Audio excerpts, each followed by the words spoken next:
Have you ever wondered why certain traumatic experiences seem to linger in our bodies long after the event has passed?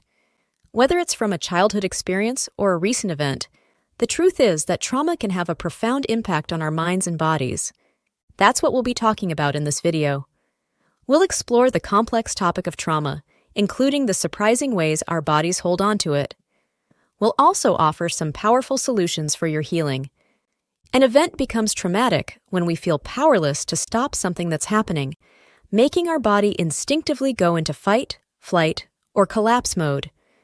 Trauma hits when an experience gets through to our senses, from our ears and eyes, even our skin, reaching a primitive part of the brain that automatically assesses whether the situation is safe or dangerous.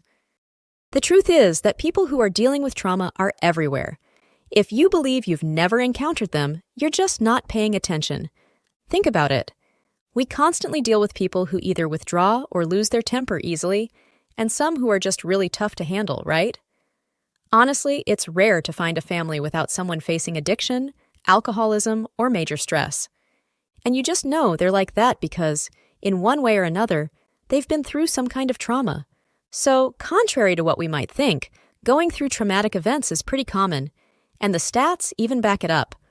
For example, in the United States of America, 1 in 5 women has gone through sexual molestation. Plus, 1 in 4 kids faces serious physical abuse from their parents, and 1 in 8 sees violent fights between their parents. Another common belief is that trauma only happens to those who've gone to war. This is understandable, not just because such stories have been featured countless of times, but mainly because the survivors of war have trauma written over their faces. Take Vietnam War veterans, for instance. It's been reported that they often found themselves reminiscing about their fallen comrades, hearts heavy with memories of those who were no longer there. They also struggled to connect with their wives and girlfriends, finding it tough to really engage in the present. And despite being known to be smart and capable, they now appear like mere shadows of who they used to be. What really stood out was how hard it seemed for them to adjust their reactions to what's going on around them. Usually, these war veterans were pretty passive. But if something disappointed them, for instance, it's as if they went from 0 to 10 in no time, exploding with intense anger. Traditionally, mental health practices have often factored out the complexities of people's lives when dealing with mental health issues. This is why in psychiatry and psychology, the usual approach has simply been, "There's something wrong with you, and I must fix you." This has often led to labeling people as problematic without looking at the bigger picture of their experiences. It's only recently that people have started talking about how things like trauma, poverty, racism, and unemployment affect mental health. If we consult a physician or mental health practitioner who doesn't grasp this concept, they may attempt to fix us with medication or cognitive behavioral therapy to stop our problematic behaviors. But this approach is pretty different from how trauma should be handled, which is why it often doesn't work. To understand the idea, let's go back to the example of war veterans. Back in 1941, psychiatrist Abram Gardner worked closely with soldiers and noticed they were dealing with something he called physioneurosis. He says these guys had gone through events way beyond the norm, causing their bodies to keep reliving those terrifying and traumatic moments. They kept seeing distressing images, exhibiting certain behaviors, and feeling physical sensations over and over again. Gardner's observations set the stage for what we now know as PTSD, or post-traumatic stress disorder. These survivors of war are proof that trauma can stay with us long after the event has passed and can manifest in various ways. So, it doesn't seem like a pill or therapy will magically make them forget all that, right? Instead, they need to process their experiences. They must learn to deal with what they've gone through and the trauma that resulted from it so they can move forward and live a life unburdened by trauma. By the way, make sure to subscribe if you've learned something new today.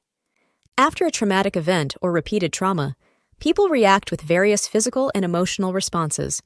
These can include feeling numb, being constantly on high alert, confusion, exhaustion, anxiety, sadness, agitation, and even dissociation. Trauma can also make us feel more exhausted.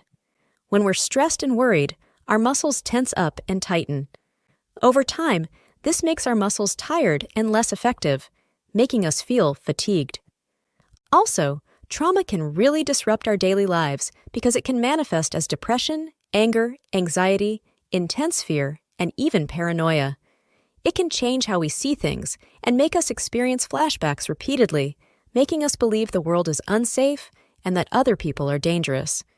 In extreme cases, we may even develop altered personalities to cope with the trauma, ultimately resulting in PTSD.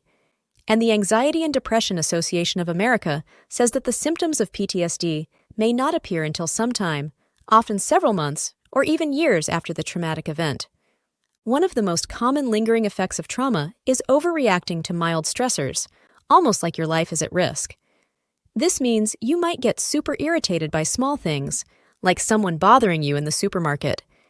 You could even experience road rage or find it tough to tolerate misbehavior from others, including your spouse or kids. Most people don't realize that their reactions today are deeply tied to past traumatic experiences. Even though the original event is long gone, they still respond to situations like they're stuck in that same moment, facing the same kind of danger. A lot of people don't realize that since trauma makes us more sensitive to stress, it also raises our cortisol levels, which is the body's stress hormone. Sure, cortisol is important in certain situations, but when it's constantly high, it can be a problem. Over time, too much cortisol can lead to health issues like depression and heart disease. On top of that, trauma can indirectly affect our body in ways that are subtle but dangerous. For example, the physical and emotional pain we feel can make coping tough, pushing us towards unhealthy habits like smoking or drinking. Sure, these might give us temporary relief, but they just numb our emotions and drag out the trauma's impact on our body and mind. And in the end, we don't really tackle the root of our emotions. Needless to say, the effects of trauma shouldn't be underestimated. So, how do we deal with it? Not everyone who goes through trauma ends up with PTSD, but those events still leave a big mark on their lives. Evidence-based treatments for PTSD, like prolonged exposure therapy and cognitive processing therapy, can really help with trauma. Research shows that these therapies can noticeably reduce PTSD symptoms in just 12 weeks. But often, it's the connection with a trusted provider that really makes the difference. In a world where trauma can make everything and everyone seem untrustworthy, having a therapist you consider as stable and safe can really help change that view. Being in a supportive relationship where we can talk about how bad we feel, discuss our emotions, including guilt, and start to dig into where these emotions come from and explore how they developed from specific events can be incredibly helpful. In the end, it's really important for us to get a good grasp on our traumatic experiences and the challenges that come with them. We need to recognize and deal with our own wounds that result from trauma so we can cope in a healthier way. Remember, being kind to ourselves and understanding that our reactions make sense, given our past, are key steps in beginning to heal from trauma. And if you liked this video, then check out these related videos to see more. And make sure to subscribe and leave a comment saying, "I subscribed," and we will personally reply to your comment.